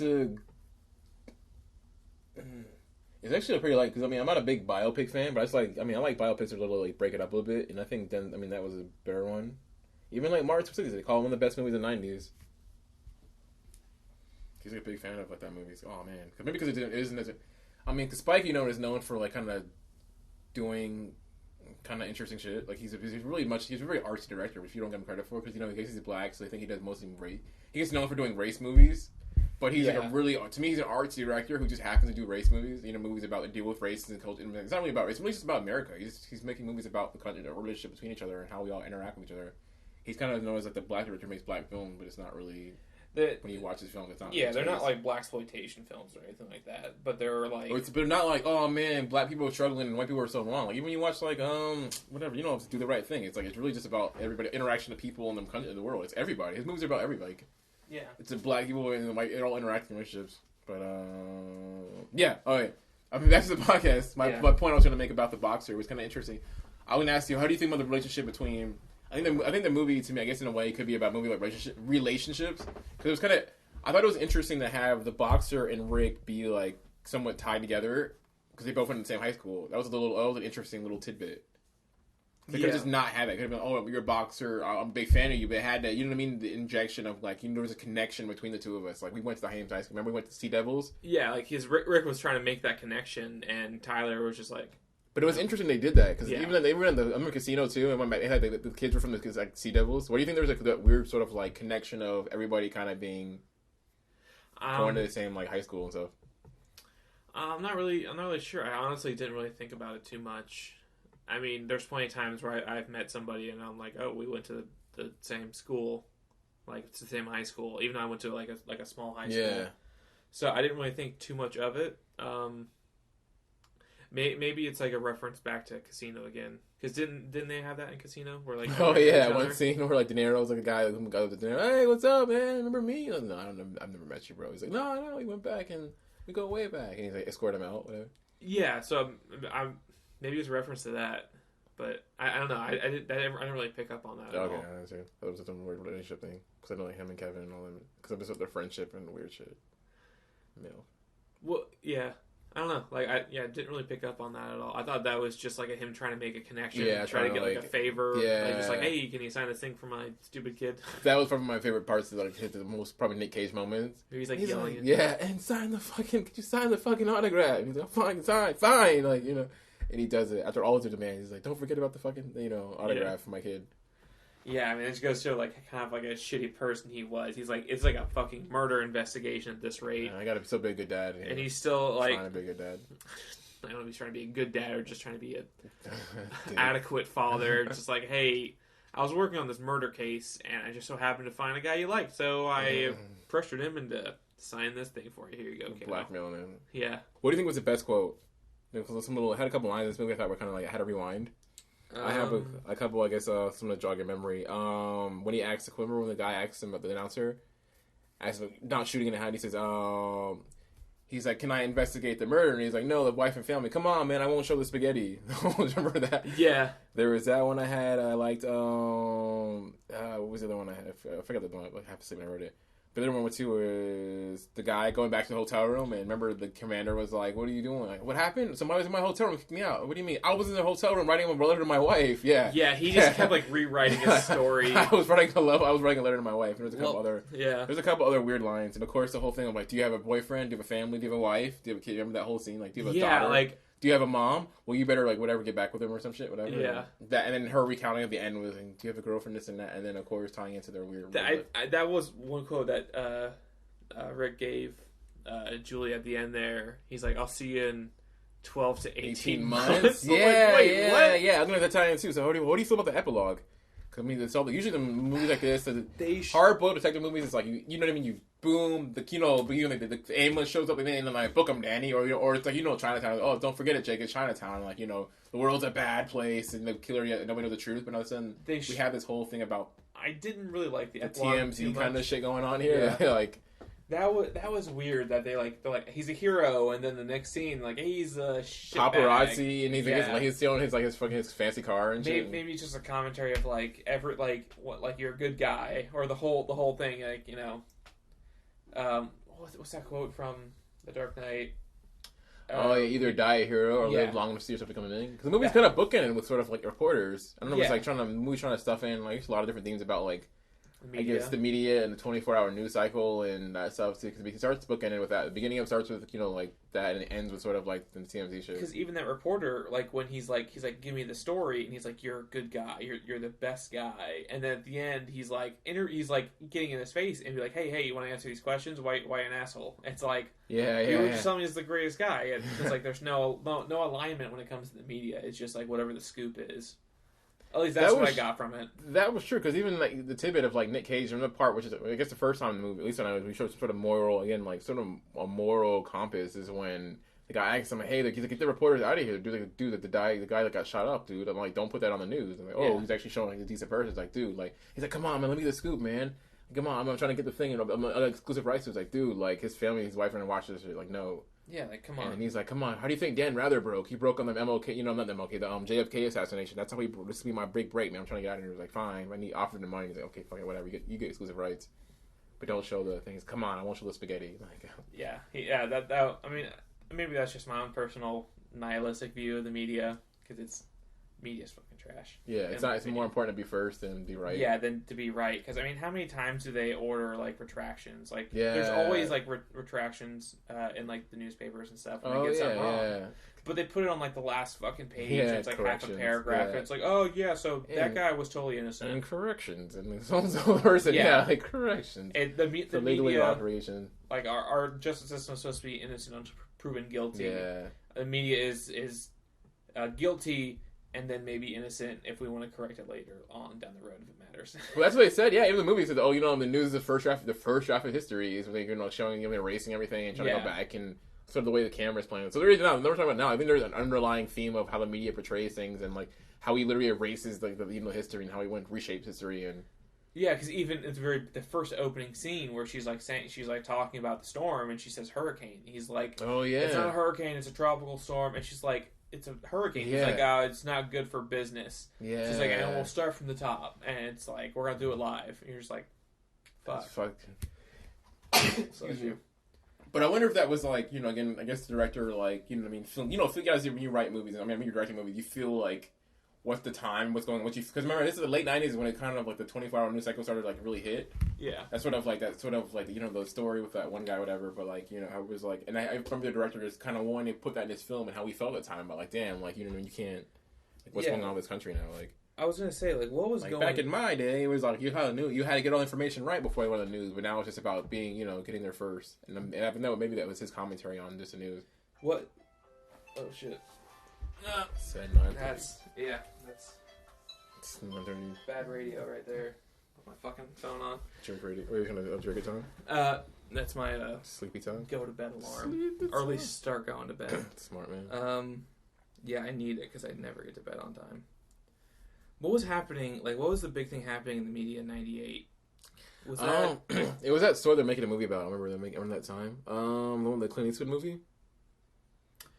Oh, the bomb. And that was the first. The bomb guy. Yeah, apparently it was the first big like it was credited as being the first big like 24-hour news cycle story where it's just like oversaturated and like constant updates and that kind of and that apparently started the trend. And I think this movie kind of came in the wake of that, not around that area. That we're starting to have that. It was like I remember the late '90s. That's when I remember just being a kid distinctly. In the late '90s, sort of creating that sort of like.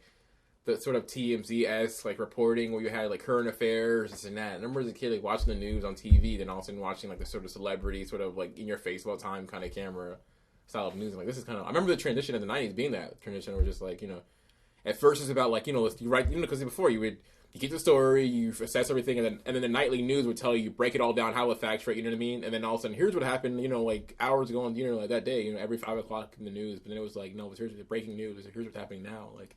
Also, this is around the Clinton impeachment. Oh, okay. So that could be another thing that would had something to do with it. But yeah, I do like that message because I mean it's really topical 20 years later because like the media like that happens all the time. Okay, casting couch. I guess whatever. Casting. I'm gonna call it casting couch, whatever. Besides, I told you before the Will Smith. They also offered the role of Commander Kevin, Al Pacino. Yeah. No, that wouldn't have fit. That would not have fit at all. Al Pacino he has his lane, and like, yeah, I can't see him as anybody in the military. What are you telling me? Like, I can't really do no more. You think I ratted you up? Have you seen The Irishman yet? Yeah. Okay. Holy fuck, he was getting it. I know, right? I was so happy to see him back in form. Yeah. Back to form. I don't know the last time I see him in a movie. God, yeah, Will Smith would have been great. Yeah, Will Smith had that, and he still that sort of. He's coming. This is like Will Smith, like coming off of Independence Day. So he had that sort of like that still. Like, and Man in Black. Yeah, so yeah. He would definitely would have had like the military kind of like outfit done. Yeah, he would have the stature and the dignity that would carry the role really well. I think he might have been. I mean, if you had hot take, I'm going to hot take. Your category created hot take. I think he would have been better. Will Smith would have been better because Gary Sinise still has that like that hard face where he still looks like he can kind of see the seat in his eye. You know what I mean? He almost looks his face. No disrespect for you. I'm sure he's a wonderful guy. Man, I saw his anime on Reddit, so he's a great guy. But in the role, he almost has that sort of weasel kind of look to him. You know what I mean? Where he can play the role well, but his face has that sort of weaselly look. And I think like Will Smith has that sort of honesty and innocence to his face. He was younger, you know what I mean? He had a chiseled look where it just, you know what I mean? It just makes it more like, what? You're correct? Like, really? Like, I can kind of see that, yeah. Yeah. But Will Smith is like, what? I think Will Smith has a better, like, sternness to him, like a serious face. Like, I'm not saying that Sinise doesn't, but like, he has a hard drinking face. I mean, I feel like he had a lot of years of alcoholism and stuff. And that's fucked up. That's mean. I'm sorry, but he has a look where I don't know. I grew up on Forrest Gump, so I can always see him as Lieutenant Dan. Like Lieutenant Dan's crooked. Like really, like. Yeah, because like, so like, I'm trying to think of what movies where Will Smith is like like. Okay, so I Am Legend. Yeah. Like Will Smith's kind of hard in that movie because he's seen some shit. He's like, he's in a real bad place, like mentally. Like that might be one of my favorite Will Smith roles. I like seeing it when they play a character that's just totally broken and lost. And that one is perfect because he hasn't seen a fucking human being in ages. His dog scene was like memorable. It's like legendary. Goddamn. No pun intended. But yeah, I think he could have played that role really well. I think we're doing better than him. Gary. So at that rate, I think a remake would be awesome with Will Smith in it. Yeah, he can still play that role. I don't know if Nic Cage could still do the other role. He'd have to be like a chief of police or something. Yeah, a little cameo role. Well, or like he could play the same character. I mean, he's not doing a ton of running in the movie, or he's not doing a lot of physical stuff. At least that character doesn't. I could see him as being like he's like the chief of police, and he's there for security or something. Or who do you think would play him in? Like I'm thinking like James DeFranco.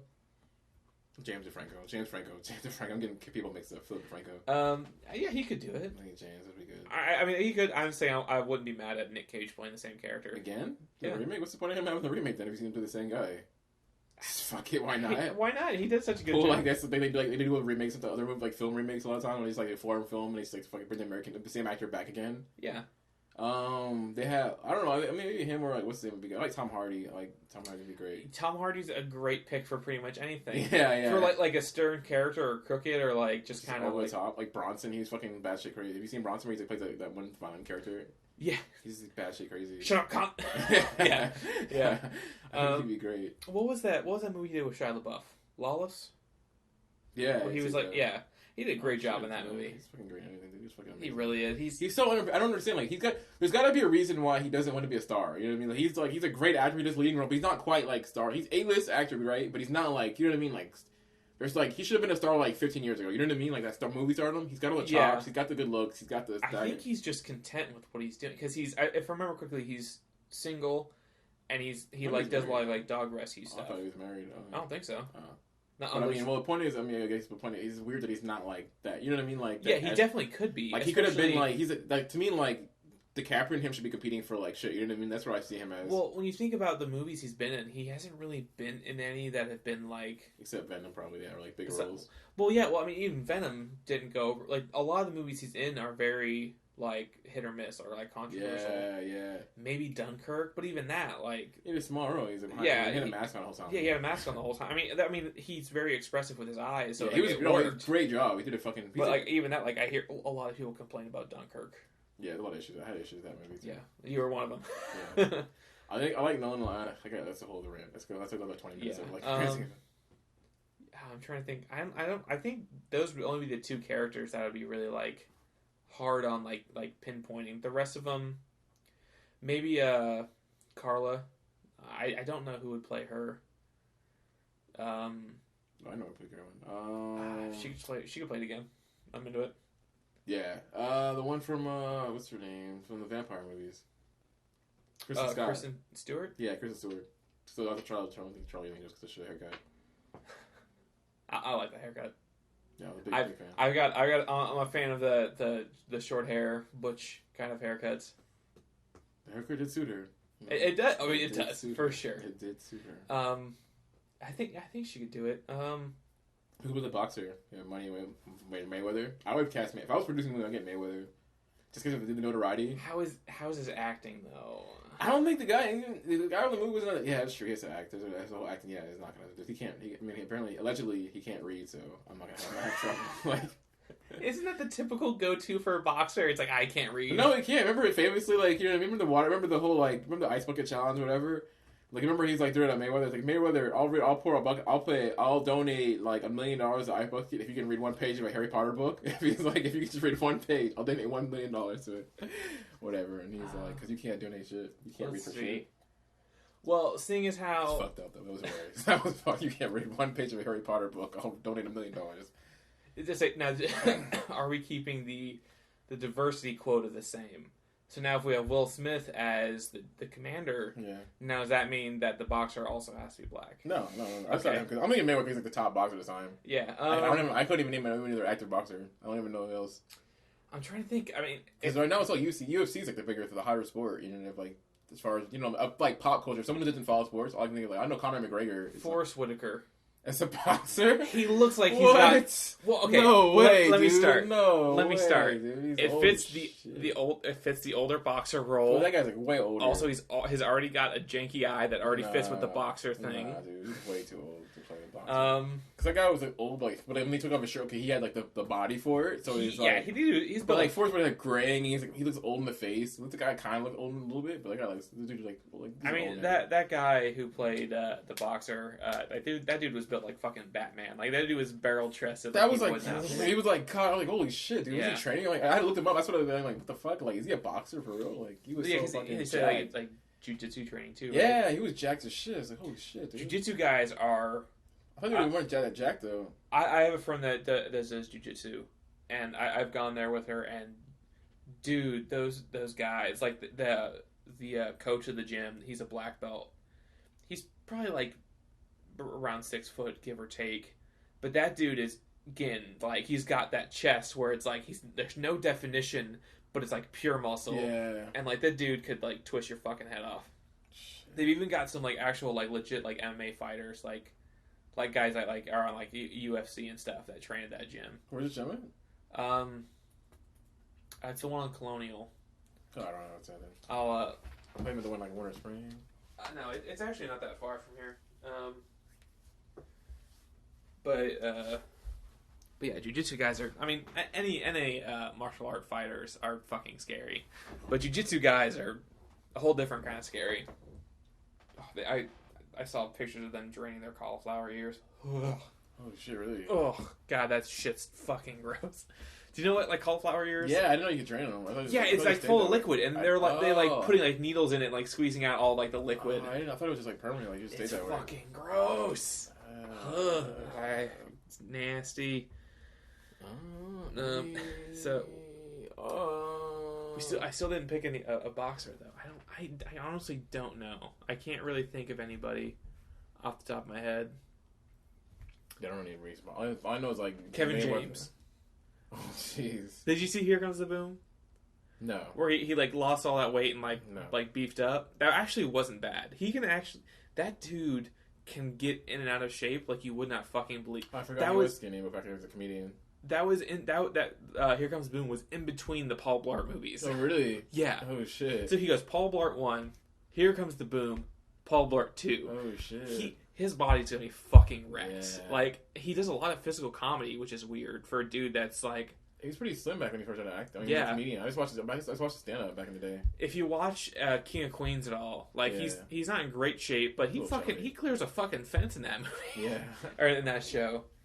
So that's weird as he became that way because he was pretty slim as a comedian. Because he was known for like doing like like PG rated comedy, so like like accessible for everybody. Yeah. It's interesting. Yeah, man. It's crazy. I don't know. It's crazy, that dude. So what? Do you have any other questions? I was gonna say, how can we make this movie more Nic Cage? Like, what can you?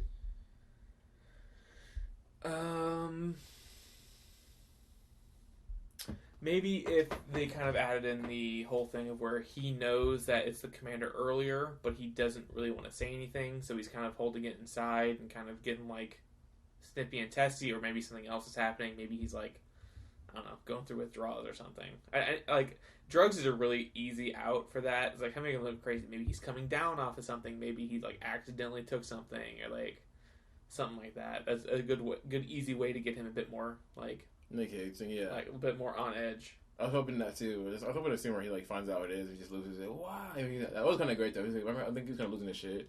But I love to see a scene where he just like flips out on her.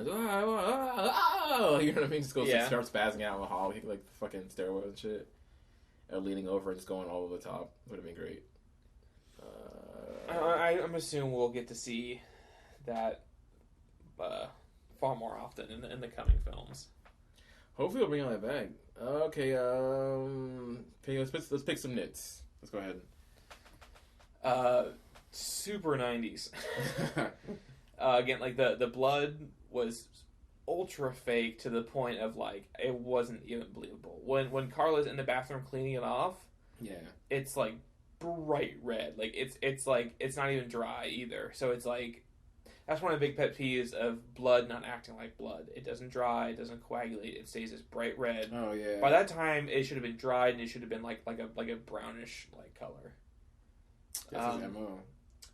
And her being like a freaking great, like I guess almost like a medic, like in the movie, like knowing the fact that she got a blood wound and being shot, and starting like go in the bathroom, rip her blouse, and tie it around her arm, and like I'm good, like she's a fucking like. And I mean, she have like she's a hardcore military training or some shit. Like Devil's Advocate. I mean, that's been a movie trope for a long time. Yeah, even at this point, I know if I get a cut, like I'm like, and wrap that up tight, and like. Really, in the bathroom, you're gonna like run to the bathroom and do all that shit. I've done that before. I think you got like a through and through blood, like a gunshot. Remember when I flayed my finger open and it was bleeding really bad? Gosh, yeah. I bound that real tight, like that happened, and I just bound it immediately. I was just keeping a ton of pressure on it. Even like a gunshot, I don't know if she even like seeking medical attention. She just like went and just like fucking. It was a through and through. Yeah, but still, like, come on, like it's like it's pragmatic. Yeah, outside looking in, sure, like it's through and through. You're alright. Let's go ahead and wrap. Like, you know what I mean? Like, like you know, man, imagine like I've been shot. Hey, it's through. Like, it came through. Oh, through and through. Cool. Let's go ahead and she was rip also, some of her blouse, go in the bathroom, wrap it up for her, and not call attention to it. Hey, not get a cop in there. She was also just almost murdered. Yeah. So she's like, shocked. And okay, shocked or whatever, and then having like great like hookers. I mean, skills like you know what I mean, flirtation and flirt and all that stuff. And I mean, to be honest, that dude looked like an easy target. Just stumbling in. I mean, I would hope to think that I would have the knowledge and the wherewithal of being like, oh, she wants something. But also part of me is like, I'm a dumb motherfucker.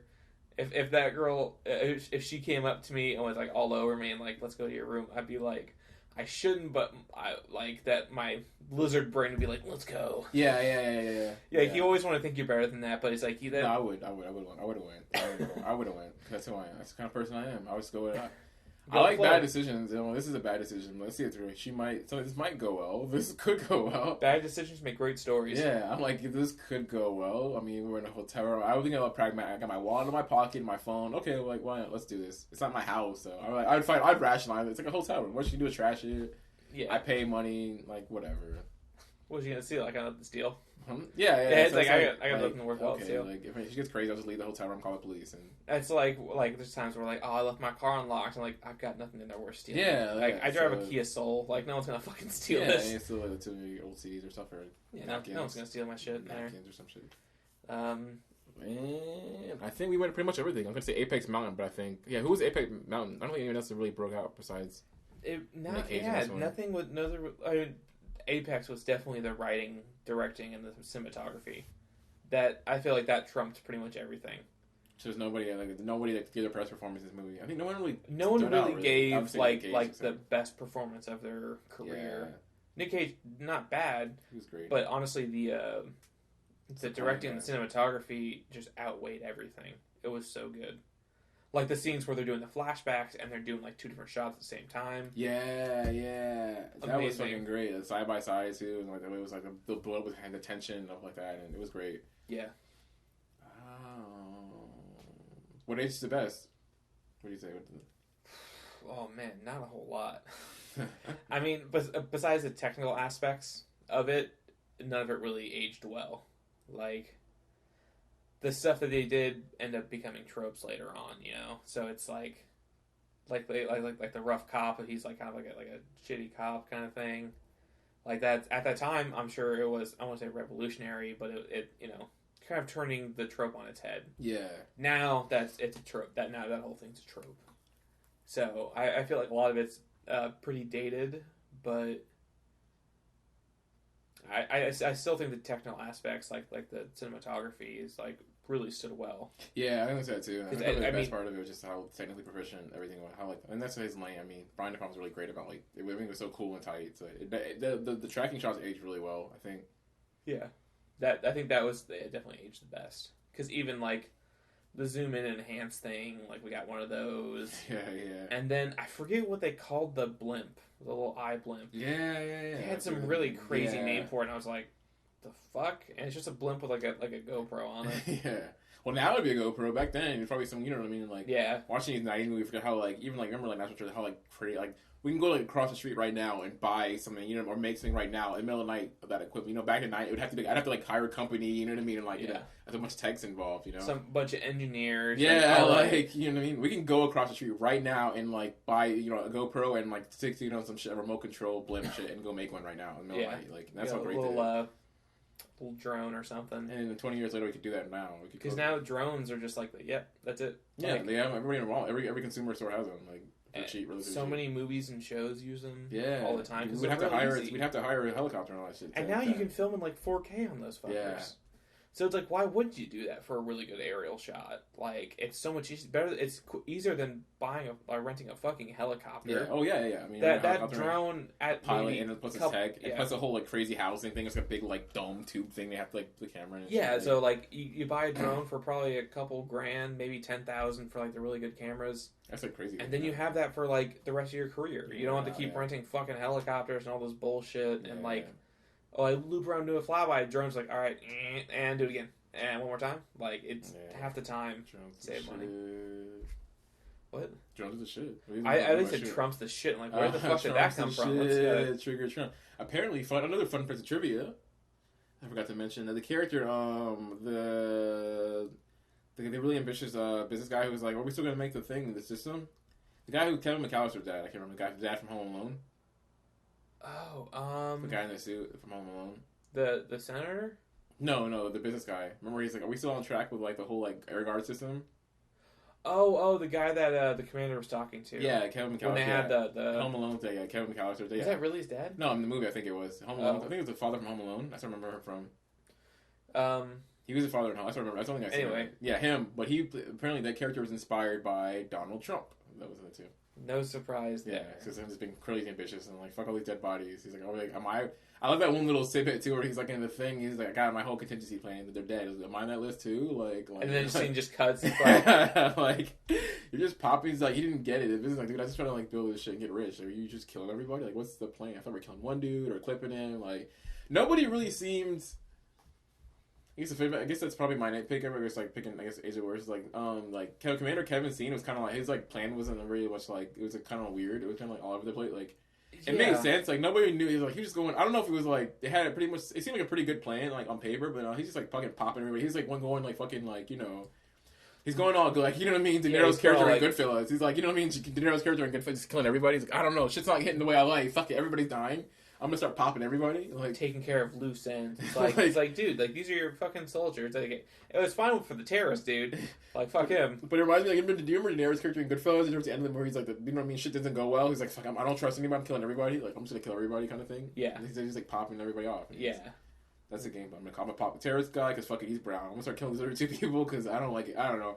My buddy saw you. I don't like it. Like, you can control me. Yeah, it's fine. Pop you too. You know I'm gonna kill my buddy too. I'm gonna kill everybody. I'm gonna kill the girl. I'm gonna kill this person. Everybody. Yeah. Like, you're just gonna start killing everybody. The redhead felt like a weird choice, in my opinion. Really? Because she's really just there to distract a guy that she's there with to make a scene, or just has like an alibi of like he's like, oh, I got distracted by the boobies.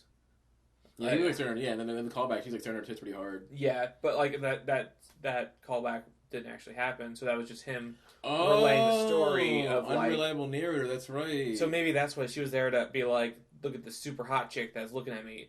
I don't trust that, and you follow her out, and he's like, I got distracted by the titties. Yeah. And then, luckily, I would. So unreliable narrator. So maybe I think that was her whole purpose. So that's why it was like real easy to kill her off. It was just like because it was setting up to be the game of the femme. I think the femme fatale, and it wasn't. Yeah. It was what is it called? Whatever. Fucking you send it one way, you kill that direction off. Red herring. Yeah. Yeah. It was definitely a red herring. What would you rate this movie? I give it, watching it again, it was better than I saw it last time. Like, I give it like a solid, I mean, I don't know, because the shooting in this, I give it like a 7.5 just because of the fun factor. It's a lot of fun. I would give it around a 6 or 6.5. Oh, nice. Because it was like, again, like, I think the technical aspects were the best part of it. Yeah. Like, the cinematography, fun mystery story. I would recommend people watching it, but it's definitely one of those where it's like, if you don't, that's fine.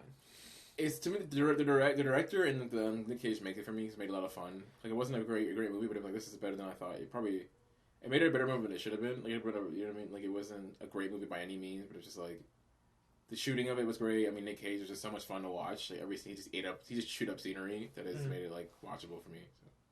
Yeah.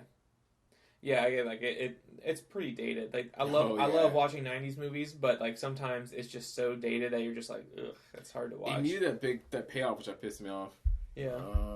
And that's all I have. Yeah. So I think I'm gonna watch G-Force on my own. I won't make you watch it. So we'll have like a short episode of me just like, this is what this movie's about. This is what I give it.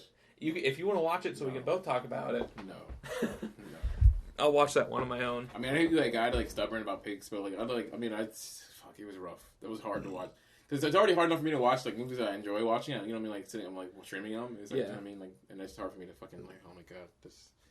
I'm gonna keep putting off, and Monday happens, or like you're not gonna like, oh man, I haven't watched it. Like I'd be like, just good draw, like live action. That's all I ask.